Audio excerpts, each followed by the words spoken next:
Right. So Arnold Schwarzenegger comes home for Easter, right? And his mum and his wife's there like, "Oh, Arnie, I got a confession to make. I didn't buy you any Easter eggs for Easter." And Arnold Schwarzenegger goes, "That's all right. I still love Easter, baby."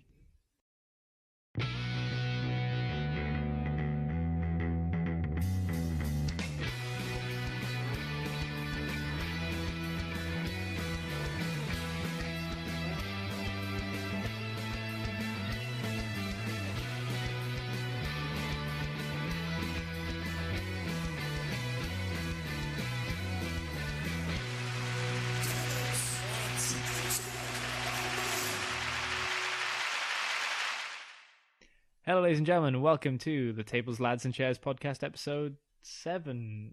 I do this every week. Yeah, I think it is. Yeah, there we go. 7 until confirmed. Schrodinger's episode number. Anyway, joining me this week is Aquaboy Ray. Hello. It's the sound of a man whose soul's been crushed.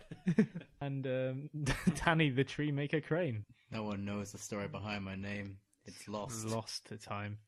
And we have a return this week from the timekeeper, back from the past, Mr. Scott Fitzgerald. Hey.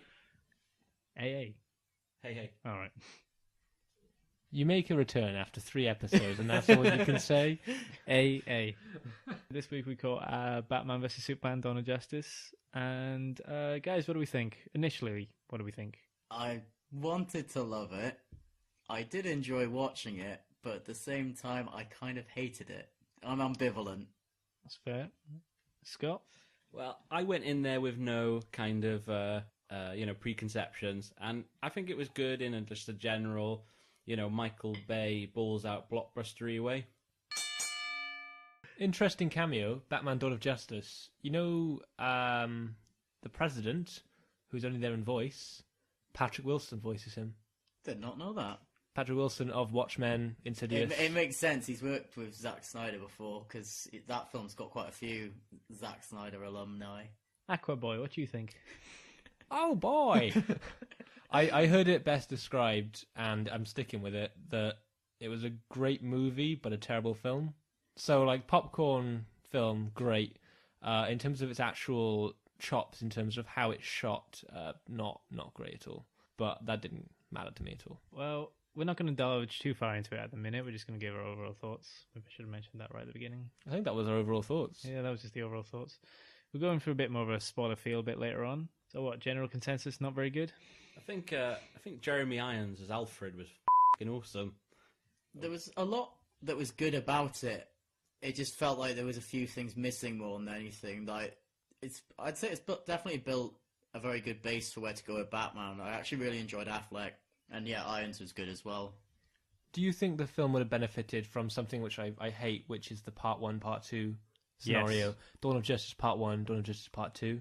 It just felt a bit too crowded, because one of my biggest complaints was it just felt like there was scenes missing because they were trying to keep it in a certain time frame. And Under 2.5 hours or something like that, isn't it? yeah, and then there's already confirmed there's an extended cut that's going to be about 3 hours when it comes out. And I was like, it realistically could have been 2 films, I'm guessing, and it had an extra year in post-production. And think of how much more money they'd have made if they'd have done that. I'm gonna agree as well, because I thought I genuinely thought there was so much plot and so much narrative going on that there's so much plot going on that the narrative just got lost the entire way. So it kickstart on something and it would just go off point, and then sort of just try to get back into that point by going into another narrative, and it just turned into a muddly mess that really not got nowhere until the last 20 minutes where Batman finally fought Superman. So yeah, we're going to be debuting a brand new segment right now. What you may find is that we hate a lot of celebrities, but sometimes Ethan Hawke. Reeves. Just putting it out there. but sometimes maybe if we could just lock them away somewhere or give them their own little play area just to lock them away, they can be safe. And we're going to do so right now I'm going to take you to Scott Fitzgerald in the Celebrity Sanctuary. Okay, so I think as good a place to start as any is probably Ben Affleck's work on Batman vs. Superman. Sorry. So yeah, the guy tried really hard on the role. You could see like he was really intense. Like he pretty much gave it everything. And like there's this video on YouTube which is basically called Sad Affleck, and it's an interview with him and Henry Cavill. And Henry Cavill is just smiling, just lapping it up, just like, yeah, I think the film went great, you know. And Ben Affleck, after hearing that reviews were terrible, just goes off into his own world, and he's just, you know, looks completely despondent and just looks like he wants to kill himself. So basically, we've decided that we should have a safe place for celebrities, somewhere where they can, you know, run and, you know, be free. Frolic, yeah, like almost like a ranch or a you know, like a where safe your dog sanctuary. When you were a child. Yes. Aw. So basically, Ben Affleck deserves a little bit of a leeway on this, I think, and which brings us to Ethan Hawke. So Ethan Hawke's been mentioned. Ethan Hawke's been mentioned a few times. Oh no! In the last couple of shows. So. Yeah, guys, would you like to give your opinion on Ethan Hawke? The way Ray is staring at you right now, I don't want to mention another thing about Ethan Hawke at all. So, on your return, you were going to lock Ethan Hawke away from us. What, like free from harm, like 101. Lock him away in like carbonite or something. Just pretty much. So, are you saying that by putting them in the sanctuary, I can no longer attack them? You may be able to attack them as in like a poacher on the sidelines, but, you know, there will be consequences. Can I get one last Ethan Hawke rant in before he goes in? By all means, by all means.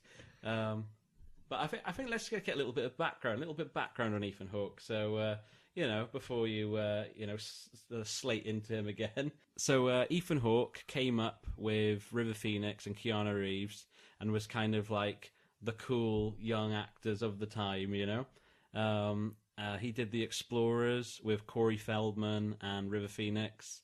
Went on to do Alive, and then went on to do things like Training Day. Now, I did think his filmography was better than it actually is, and looked on IMDb, and I think there might be a hint of rose-tinted glasses going on here, you know, where it was actually a lot of nostalgia. But I think the guy, you know, does a fairly good job. He puts in some good work in a few films. Not the terrible actor that you say he is. Ray, what do you have to say?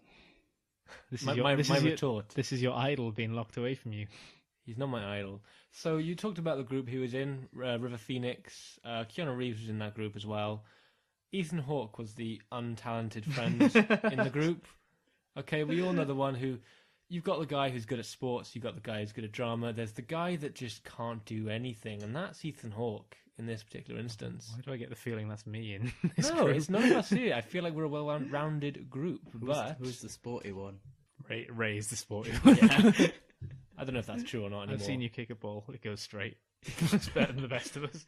So, Ethan Hawke, untalented in terms of the group he was in. He was definitely outshone by River Phoenix, and River Phoenix wasn't alive for that long.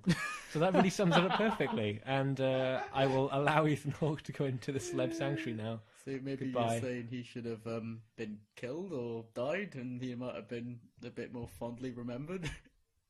Oh, man. Oh, we're in very dark territory. I'm leaving it there.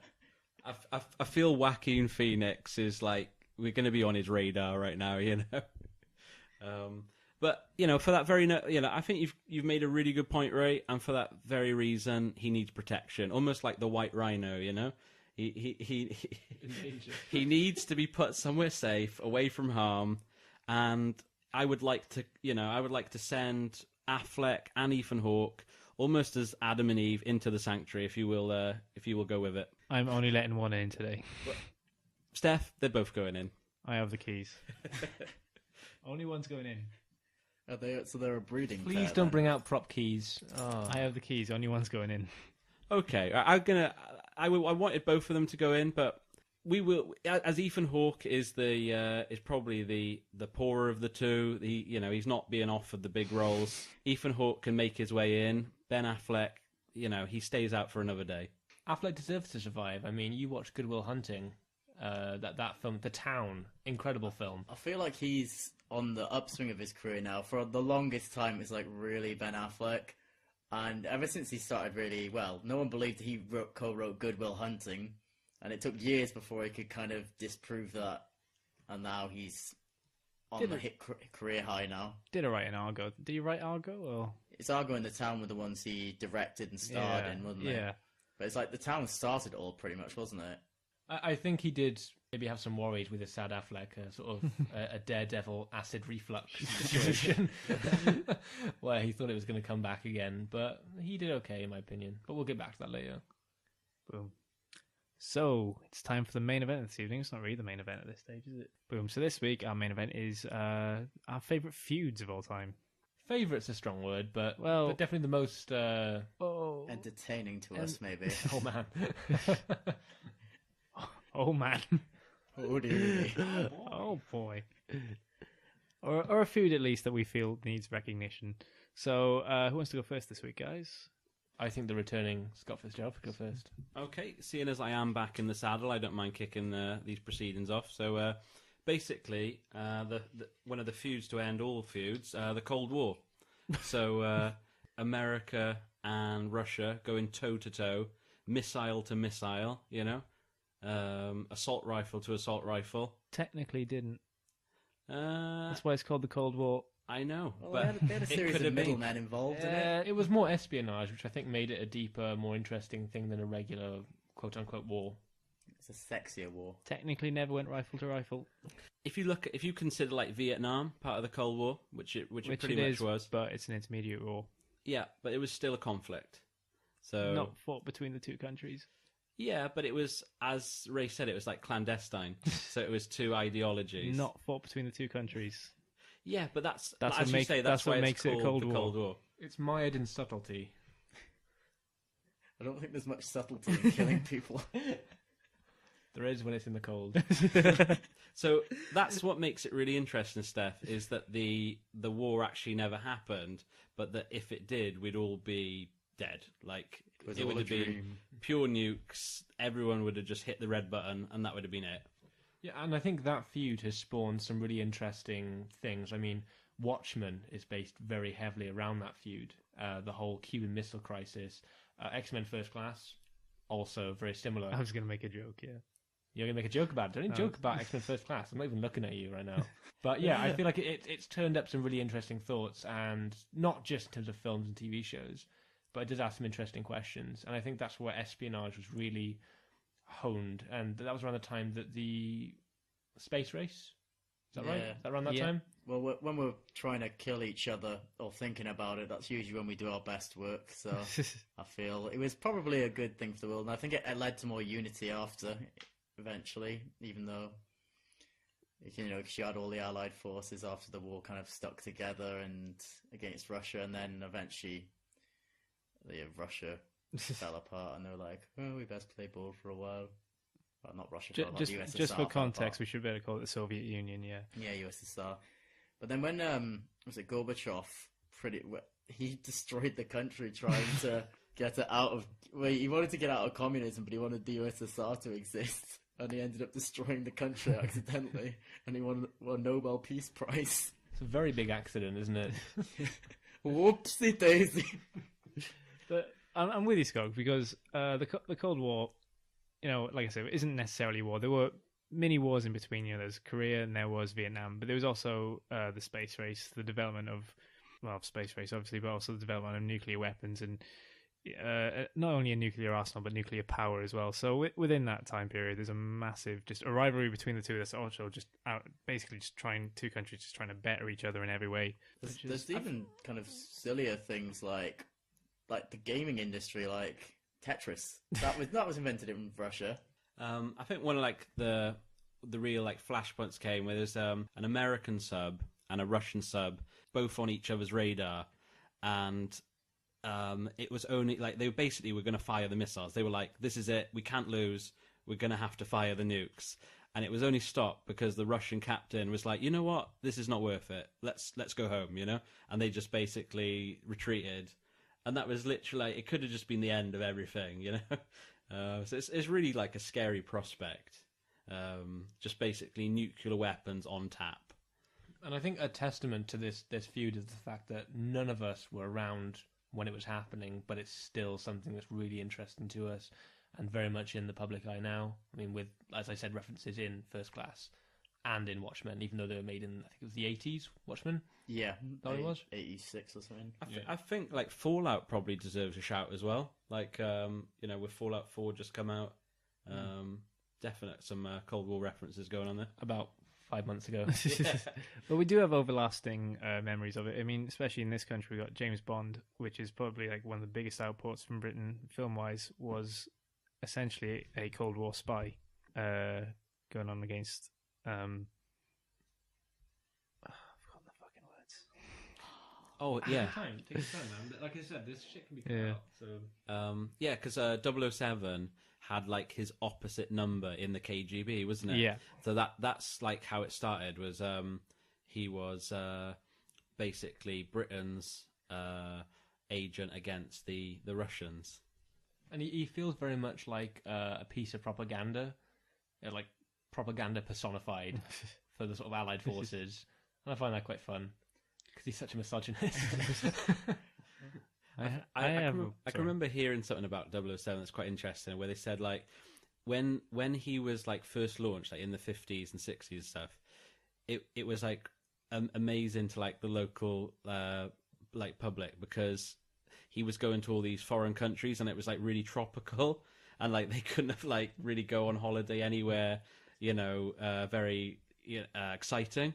It was probably just like a trip to Butlins or somewhere like that, And like James Bond is in like Barbados, like bedding like 6 women or something. I would love to see a James Bond film where he does go to Butlins. Imagine how tense a poker game would be in like the playroom. But no, I think the Cold War, that's a really deep cut. First of all, I mean, you tend to do that. You're a figure of controversy on this podcast, Scott. Just thinking back to the 9/11. Yeah. When he dropped the bomb. Not literally. Careful. Oh. I have a James Bond / Ian Fleming fact. You muscling in on my territory. Well, maybe. Okay, so Tree maker. the tree maker. I build trees. Or if we're going with a Matrix reference, Trinity. Ooh. We weren't going for a Matrix reference. Are we really going to do puns that make no sense? Scott really treed hard on that one. Oh, you really That was a wooden performance right there. Stop barking out words. You're a chip off the old block, Danny. You're a sap. I think we've got to the root of the problem. Shall we leave this Danny topic Craine, alone? what is yours? Oak. Okay, so my feud's a bit more petty than, well, I don't know, the Cold War was kind of petty, but Oh, you're getting killed. I think I can draw parallels between the Cold War and my feud, so... You are aware there are people from the KGB still around. Yeah, Vladimir Putin.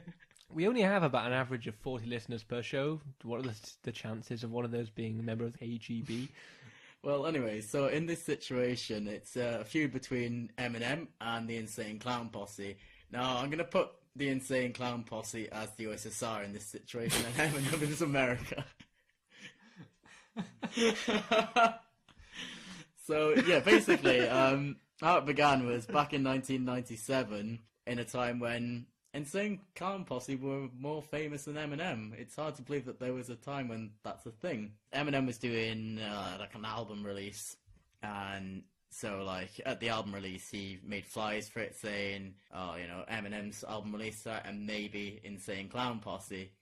They didn't like that at all. So like they approached him about it. Eminem was just like, they were like, well, why did you put this in this poster? And he's like, oh yeah, well, this is me inviting you now. Do you guys want to do it? And they were like, no. And they're just like fuming. And they've written diss tracks about each other, just about this one event. Supposedly, D12 and Eminem chased Insane Clown Posse out of a club before. And this is when the feud was at its peak. When they had gats, and Yeah. they were going to shoot things up. Well, apparently they shot at them with a paintball gun. That was like Oh, true this right there. And that was, I think, Eminem and D12, not Insane Clown Posse. I'd imagine them to be the paint users, if anything. You can imagine it. Do you think they Yeah. had to wear the masks? Do you think one of them took it off and accidentally got shot in the eyes? Like ants? Maybe. Just like they look like sad clowns who've just been shot in the eyes and there's just paint dribbling down. I'm making Green Chill references here, just dropping them in. I think part of like the reason it gets so far is because like they really talk it up to the point where they've got to like do something. Yeah, it sounds so, but it's hilarious because it sounds so pathetic when you think of like rap feuds. You think East Coast, West Coast, drive-by shootings, and this is just Eminem against some clowns shooting paintballs at each other. It's almost like schoolyard antics. Sounds it. Back to Green Chill. No, did it really start with a flyer? Was that the trigger? That was the trigger. Eminem doing that, and supposedly they have made peace now. But it was a decade-long thing. How do you where make they peace hated with each the other. ICP? But I feel like if they ever did go to war, I feel like Insane Clown Posse would win because they've just got a terrifying legion of fans, juggalos. They'd f*** you up, a juggalo would. I'm just seeing Twisted Metal right now, just all over. You know, plus they've also got their own backyard wrestling I was thing. going to say, they could get all of those they as have goons. their backyard wrestling crap. They've definitely got the numbers advantage. Yeah, which is worrying. I can just see like Eminem and Dr. Dre just being like forced into a corner somewhere, you know, just like, oh no. Cornered by an army of clowns. Anyway, yeah, that's pretty much what I have to say about that. I like to think there's sort of interesting feud going on there where Eminem will wake up one day with a balloon horse head like on his pillow. Anyways, I like the idea that like maybe Shaggy 2 Dope isn't too like down on the whole rivalry thing, but like everyone else is up on it, so he just has to be like, yeah, we hate him. I know what I'll do. Paintballs. Violent No one J will die wanted then. To, Violent J wanted to escalate it. You know, it's in his name. Was this a team building exercise that went wrong? We can make fun of the ICP, but we know their names, which is quite depressing. I actually like some of their songs. That seem more depressing. We might get an Insane Clown Posse backlash. It's possible. Do you reckon if someone from the West Country gets so drunk when they get on spaghetti legs, it's a spaghetti western? I think I should go now because mine's going to be quite boring. You are the hostess with the mostest. Definitely. I am not a woman. Definitely. That doesn't even make sense. It's racking my mind for some sort of pun. Ethan Hawke doesn't need his own taco business, damn it. He's got money in the bank. What would Ethan Hawke's food business be? Like Hawke's halloumi. I think it would be crepes. He'd go for it. It would be a crepe. Oh, one of those bullshit artisan places. MacBooks in the window, pretentious fool behind the counter. That's Ethan Hawke all over. Right, one of my favourite foods is the food between William Gladstone and Benjamin Disraeli. Oi, oi! Thank you. Was... So your impression of 19th century politics? Pretty much.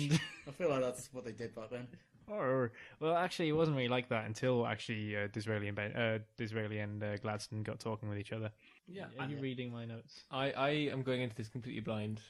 I Well, the second first that. time you I'm did blind. completely in the dark. Once again, Ray's got him blind.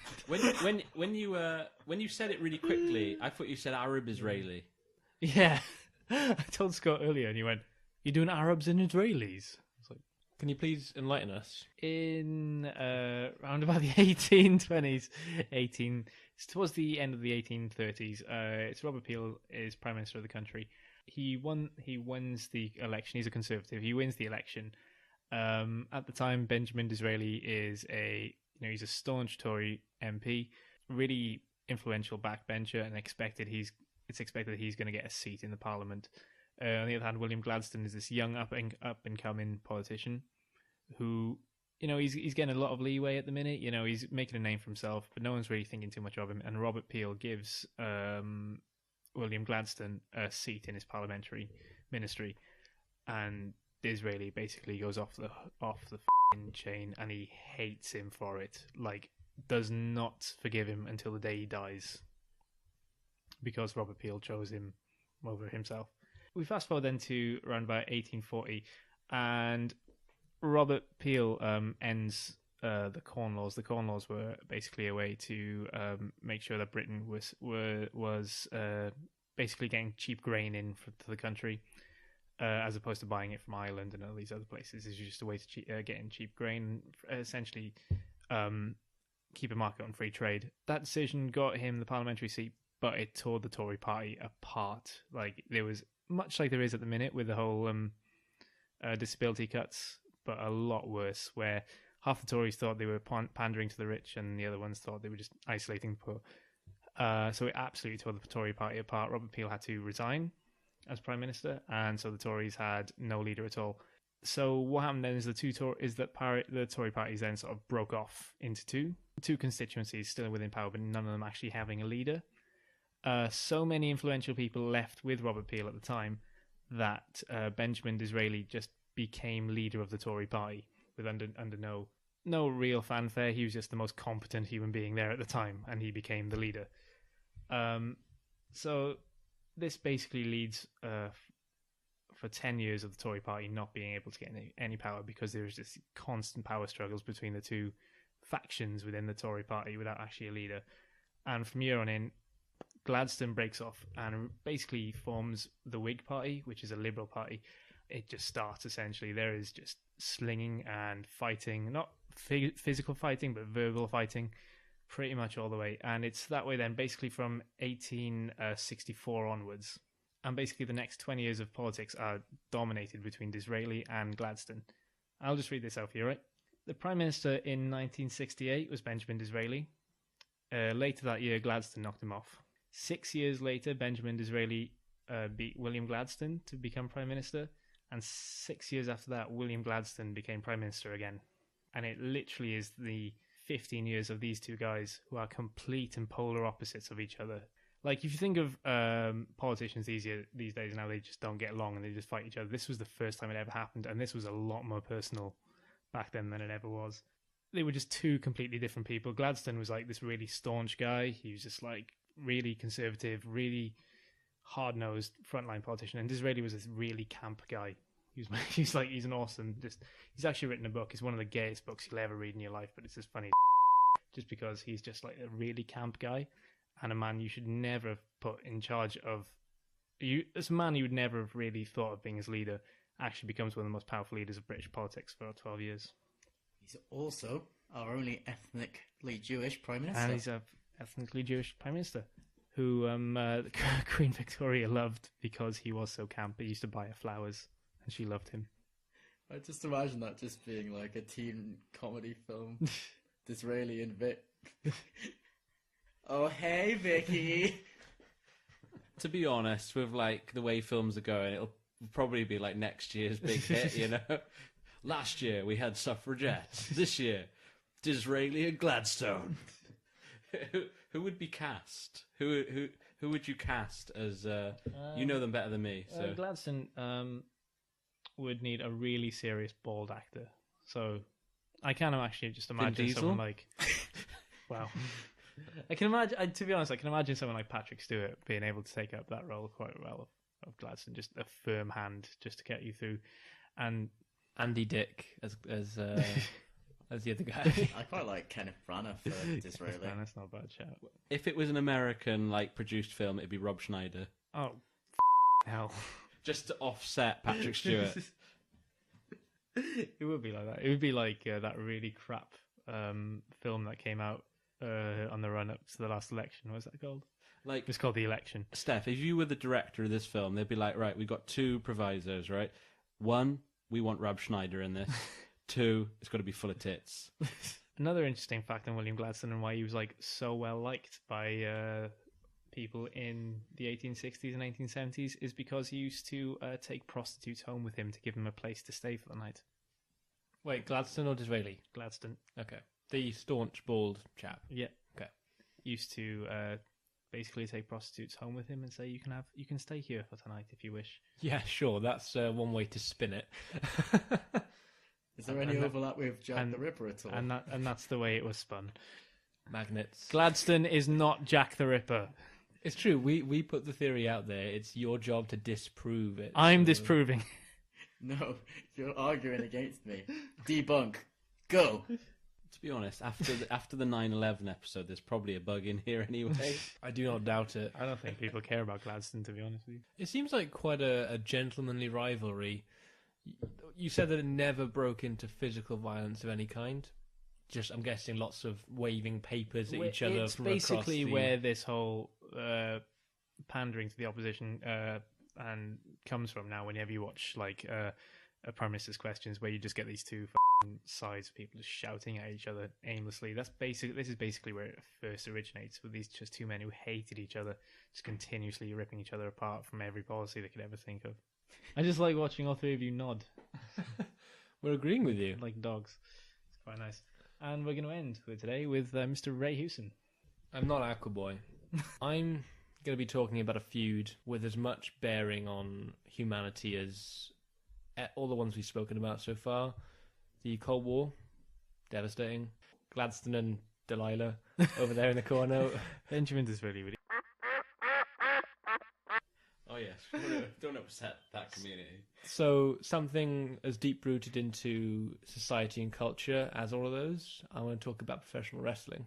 I want to talk about the Monday Night Wars. Now, Steff and I are huge fans of this, and when I told him I'd be talking about it, he got very excited. The Monday Night Wars. It was WWF, the World Wrestling Federation, versus WCW, the World Championship Wrestling. Steff, confirm? Yeah. These two rival companies. Now, we all know wrestling isn't real. It's all performance, which is great. But this was something that transcended that and really, really hit home for a lot of people, because it was a real feud in that sense. It wasn't some storyline made up. Two companies battling it out. You had Ted Turner, who was president of Time Warner at the time, and you had Vince McMahon, owner of WWF, before being rebranded WWE. And these two guys, very petty, very shrewd businessmen. Ted Turner was from the South, and he liked spending money. He just wanted to have a wrestling company, and he didn't care how wild it was. And money was poured into this company. They tried pulling people away from WWF, people like the Macho Man Randy Savage, the late great Macho Man, and Hulk Hogan, and they got some big names in and became something that people wanted to watch. And the viewership started going towards them. Ratings was a huge thing back then. The WCW was consistently beating WWF, and that was something Vince McMahon did not like at all.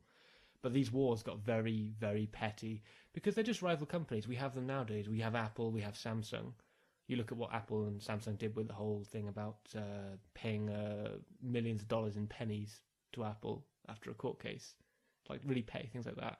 Petty, but at the same time, they've had to count the pennies first, so there's as much work for them as it is No, for... you just go to a bank, don't you? They do all the work for you. Sorry. No, you're fine, mate. You're fine. So, all started...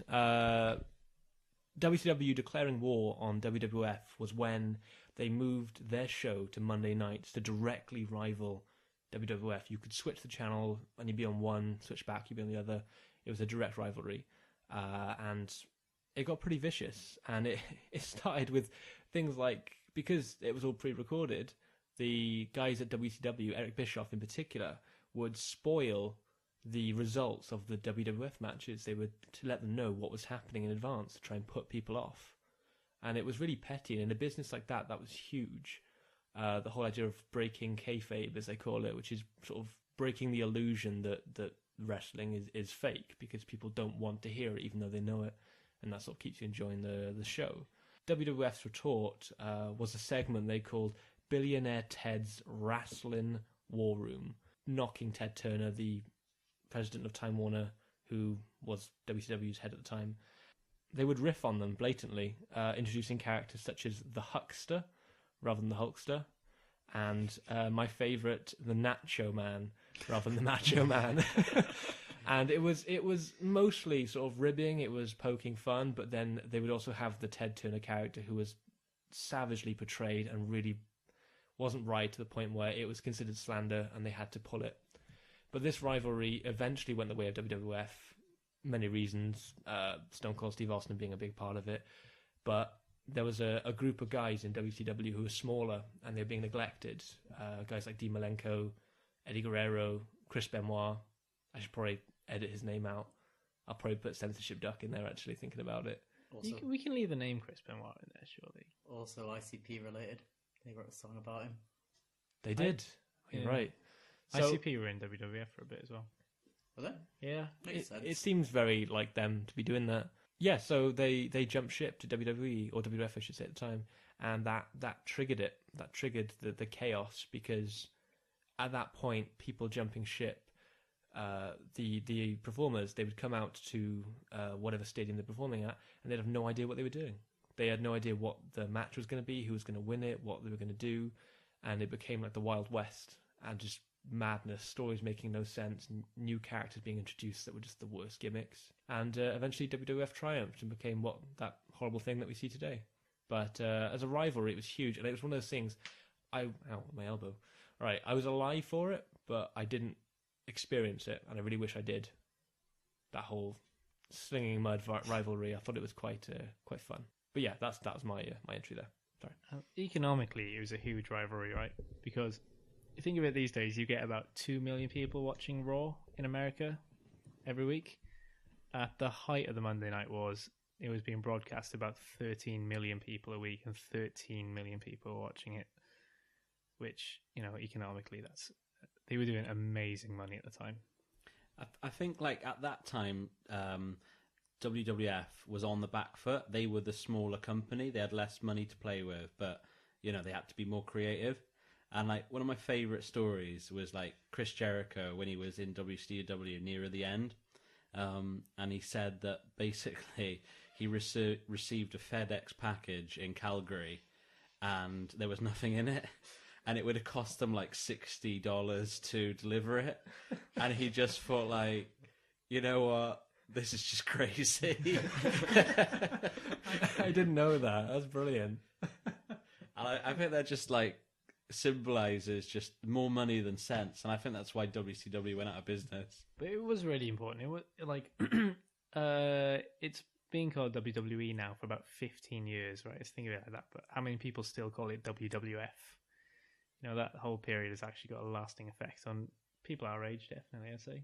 No, I think the casual viewer would still call it WWF, which they shouldn't, as Pandas are more important. Pandas are more important. They had a real thing in that, like, era for the bald guy with the goatee. Like, you had Stone Cold, who was, like, the standard bearer for WWE, and then you had Goldberg for WCW. Like, they just loved that look of that guy. Yeah, but WWE or WWF at the time had Gilbert. He was the parody who was this wiry, skinny guy who would stumble out to the ring blinded by his own pyrotechnics. It was so funny. Gilbert's amazing. I love Gilbert. But, I mean, I don't want this to be too wrestling themed because of next week's show being a WrestleMania-based show, but I feel like you can't talk rivalries or feuds without going into something, millions of pounds being slung back and forth here to get things sorted, or dollars, I should say. But it had a profound effect on me after the fact, and the documentaries are fascinating. But, right, you done? I think I'm done, yeah. Sorry, man. For some reason, I'm getting word that someone's in my news van. It's me! Ray, what are you doing in my van? Reporting the news, something you should be doing.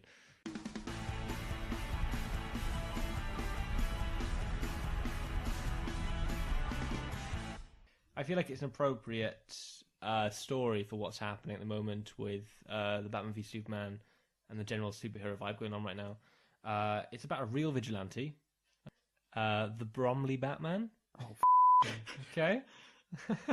He was active again in Devon, of all places, so quite far from his hometown of Bromley. What goes on in Devon? Muggings, apparently, but No. he stopped the mugging. In acrobatic style, I'm sure. He grabbed the criminal's arm, whatever, the attacker's arm, twisted it behind his back, and wrenched it. There's a vigilante in Devon. If the vigilante in Devon, it just makes it sound like he's like busting adultery cases more than anything, just looking through windows. And I then... could be a vigilante in Devon. Jesus, if you're just gonna pick like a summerside resort town. Or there's some like local kids making a bit too much noise, and he just Hey, kind of kids. puts a postal on them. I think it would be very Hot Fuzz. Yeah, So anyway, It's not as if he's the hero of Hertfordshire. Jesus. he's So- the hero that they deserve. but not the one they asked for. So anyway, no, this fella, he grabbed the man, twisted his arm up behind his back, and laid him down on the ground, dispatching him pretty well. He then turned to the lady and gentleman who were being mugged and said, "You're welcome. Get the hell out of here, you morons." And as any proper Londoner would say to someone when they're out in the countryside, "You morons." They proceeded then to run away. And he's also helped someone else who was mugged in Cornwall last year. So I tip my hat to the Bromley Batman, and that's all from the news van. My brother got mugged in Nottingham, and they got away with a Goodfellas pizza and £2.47 in change.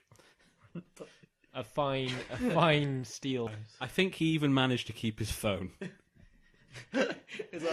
It's probably just like, oh, if you just leave me alone, I'll give you the pizza and like £2 in change. Now, f*** off. His flatmate probably like sorted him out dinner after that as well.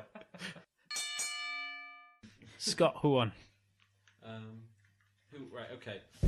So let's just have a quick recap. So we had Eminem versus Insane Clown Posse, which I feel was SCP. very entertaining. We had your political Guildstone versus Djali. That sounds like football players. No, Guilds- Gladstone Brooks versus versus Disraeli. versus the Israelis. Wasn't it? I've gone for the weakest feud of political careers, Okay. Gladstone and Disraeli. We had the Monday Night WWE War. versus WCW Monday Night Wars, which was quite entertaining, and then the Cold War, which is US versus America.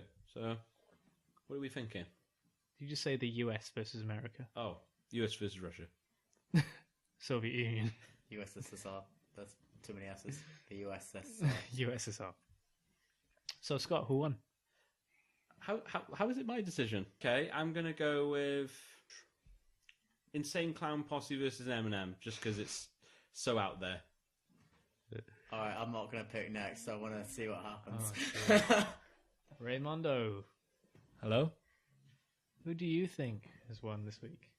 I'm going to go political. I feel like that was the one I knew least about, and it's quite enjoyable. So yeah, I'm going to go with Steff's Delilah and something. Delilah and Gladstone.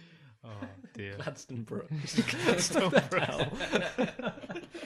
How does their jingle go again? Gladstone Brooks. It's like we all know it. It's like, Who wants to go? Do you want to go next? Or do you want me to go? I'll let you go. All right. It's 1-1 right now. Yeah. I love wrestling. Sorry, it's the Monday Night War.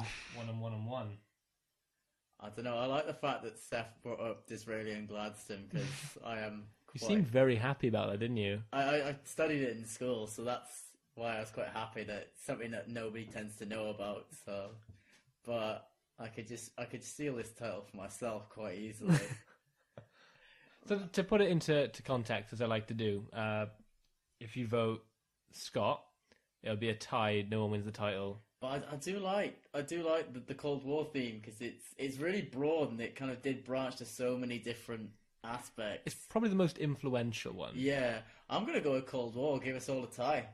Yeah, It's nobody's title for a week. I know winners this week. free for all next week. goes up as if it's like a ladder match, you know? However, if you disagree with this week's decision and think I should have won, as I probably should have, just get in contact. No, And, we're cutting this out. Can we just say, you voted for me? You can't then say you I was deserve to win? being generous. You're being humble. That's the word. Falsely humble. Ethan ding, Hawke ding. would not be so dishonourable. Ding, ding, ding. Next segment. So, as you all may have heard at the beginning of the show, we have a brand new theme song brought to us by the one and only Mr. Lee Shears. So, thank you, Lee. Thank you, Lee. Thank you, Lee. Thank you, Lee. You really struggled with that then. I didn't want to say thank you. Lee. I don't know this lad.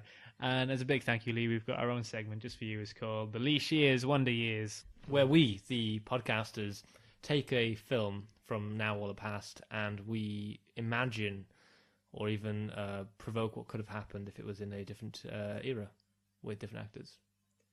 And this week, as our first week, we've chosen the Ghostbusters film. Are we? Okay. Yeah. Cool. Me and Danny decided Ghostbusters while you're having a piss. Yeah. So with Ghostbusters, as we know, there's a new one coming out for the first time in almost 30 years now. And the first trailer was very divisive, shall we say. And yeah, we'll just discuss what it would be like if Ghostbusters never happened and was first released around the same time as this Ghostbusters reboot is coming out. So I think what we're trying to say is Harold Ramis is turning in his grave. He has become the ghost, the ghost of celluloid past. Okay, so we're talking Ghostbusters. Firstly, I don't think it'd be made these days because it's not a sequel, so probably wouldn't be made anyway. But segment over. It's not a sequel. It's not going to be made. Right, how are we going to do? Going to do character by character or just? Yeah, to go over the characters first then, so you've got the 4 characters in Ghostbusters. You've got Venkman, Ray, Egon, and Winston. Yeah. And yeah, I still, do you reckon they'd have the same kind of archetypes today? I feel like Bill Murray's a very hard niche to fill in modern cinema. I can see they'd weigh up Bill Murray and they'd be like, okay, we've got Chris Pratt and we've got like Zac Efron. I was going to say Galifianakis, but yeah, maybe. I could see maybe Paul Rudd in the kind of Bill Murray role. He's kind of, at least I'd say closest to a modern equivalent of him, like in just his mannerisms and just think of him like kind of how he plays Ant-Man. Yeah, that more than anything, yeah. Very dry humour, which we do love, and that is a staple of Bill Murray too. Yeah, that's fair. I like that. Okay, so we got him nailed down. I'd say that's he's locked in. I think your Galifianakis would be a good shout for Ray, because he's kind of that childlike kind of oafy one, you know. I just feel like he needs a good role. He's he's on a bad run right now. Maybe a contender for Celeb Sanctuary, Ray. Not quite that bad. So yeah, okay. I mean, Galifianakis. I could definitely dig that. He's playful, but he can do serious occasionally. Yeah, I can imagine him thinking of the Stay Puft Marshmallow Man. I like that. So we're on to Egon. Egon, yeah. Jeremy Irons. Jeremy Irons is Egon. I was going to say Benedict Cumberbatch. All the serious dramatic actors. Yeah, seriously, you just need someone British and smart, don't you? So doesn't have to be British. Well, you reckon they'd go for more international? British people sound more intelligent, don't they? Well, not if they're from certain places. Like, can you imagine a Liverpudlian as Egon? I know, I can't remember his name, which is always a good place to start, but there's that American Sherlock Holmes TV show. What is it called? Is it Johnny Lee Miller? Oh, Elementary. Elementary, yeah, him. I could see him in the role. I feel like he's one of those actors who needs the big film role. He's sort of been skirting the outskirts of films and doing a lot of TV, and that could be his big thing. Well, with the actual namesake of this segment, I've discussed this kind of before, but more for like a reboot, and we both agreed that maybe Jay Baruchel, because he looks a lot like Egon in the first place, and you can kind of see him playing like a younger version of that nerdy. Oh, but he's too whiny and hipster. He's too yeah, white. It depends how they play him, like, because Egon was always a very background character, chiming in at the perfect moments. He never kind of took the best lines in the film. But when he delivered a line, it was something about it that was quite funny. I suppose you need someone that could kind of sit back and then would be able to just be in the right moments to say something witty. Well, if we are doing it based nowadays, yeah, he would be a staple of the culture almost. He is that slight and almost anti-hipster, but that's the thing, because it's modern times. You got to think of. Mm-hmm. Where the characters would be now. Yeah, so it's usually they're bratty kids or something. But one of the things that's like quite interesting, like because they basically college professors in the original Ghostbusters, and they drink and they smoke and they swear their way through the whole film, you know, and they're like completely politically incorrect, you know. I'd imagine in like a modern film they'd be smoking weed. Like there'd probably be a lot of humor around that. Yeah. Why am I suddenly seeing James Franco in this. It just becomes a vehicle for James Franco and Seth Rogen. Yeah, essentially it was. Yeah. Guys, I think that brings us to Winston, doesn't it? Yep. Yay. The everyman. Idris Elba. Could be any skin color, mate. Okay, he doesn't have to be black. No, but I'm just saying. I just like Idris Elba to be in it. In fact, any of them. It doesn't. Oh yeah, they could. I think we're I just all just- thinking as in trying to. Okay, well, if you're keeping it black, you're saying Idris Elba, yeah? I just like watching him. He's a great actor, but do you think he can do that style of humor? I feel like, I think he does well with Handel. Handel's quite humorous. and I feel like Quite if he, serious. like at this point now at least, if he's in a film, I don't feel like he'd be the most marginalized Ghostbuster, if you know what I mean. At first, I was thinking, what black actors can I think of? No, but genuinely, in terms of the role, I think Michael B. Jordan from Creed. Yeah, I know. And- you're on and, about Fantastic Four. Yeah, we don't think about that now. I think if the money was right, Will Smith would be straight in there. It just lap it up. And that's why he shouldn't be in it. This is to be a low-budget indie film that was funded on Indiegogo nowadays to really work. Like Will Smith's like, oh, it's paying well. My schedule's free. It's like... Just trying to pay the debt off after Earth. That's a weird thing to say. Post After Earth. Oh. Okay, we got our main cast locked in. Who would play the role of Sigourney Weaver? Oh. Sigourney Weaver in that film. Ghostbusters. I'm going to go straight remember in that. there with Gal Gadot. She's beautiful. She's lovely. I'm just happy that there's a proper female superhero finally. Like Scarlet Yeah. Witch, no. Black Widow, she's just a spy. And yeah, this is the first real one. I think she kicked ass. Anyway, that's enough for me. For that role, I don't know. Maybe Emily Blunt. She's often the straight one in that, isn't she? Yeah, that's the thing, and I feel like Emily Blunt would do work justice to that role. And like, it'd be interesting to see her possessed. You're the gatekeeper. Do you know what? I was at the keymaster. That's Is that it. you?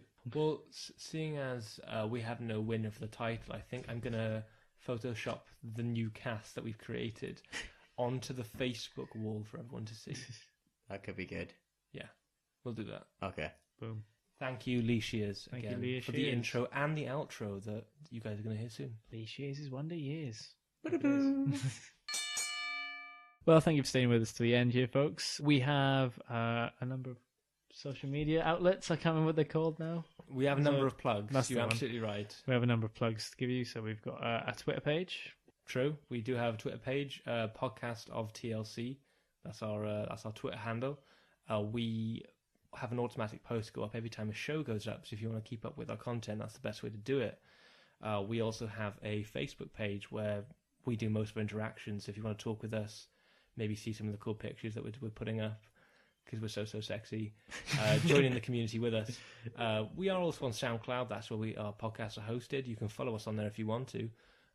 We're sort of building up quite a nice little collection of followers, and we're up to over 250 listeners now, like total listens, which is awesome, and we're grateful for that. I think it's awesome. So thank you very much. Can we have my fun facts as a post-credit scene? I don't see why not. So why don't you wrap up then, Steff, and then we'll have our All right. post-credits. So stick around, listeners, for after the features. Thank you, Scott. Thank you very much. Say goodbye, Danny. Bye. And say goodbye, Ray. Why can't I say thank you? You can say thank you. You can say whatever you want. Thank you, bye. Okay, thanks, bye. Oh, God.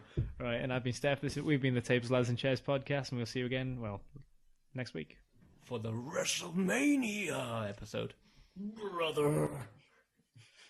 What was that? Yeah.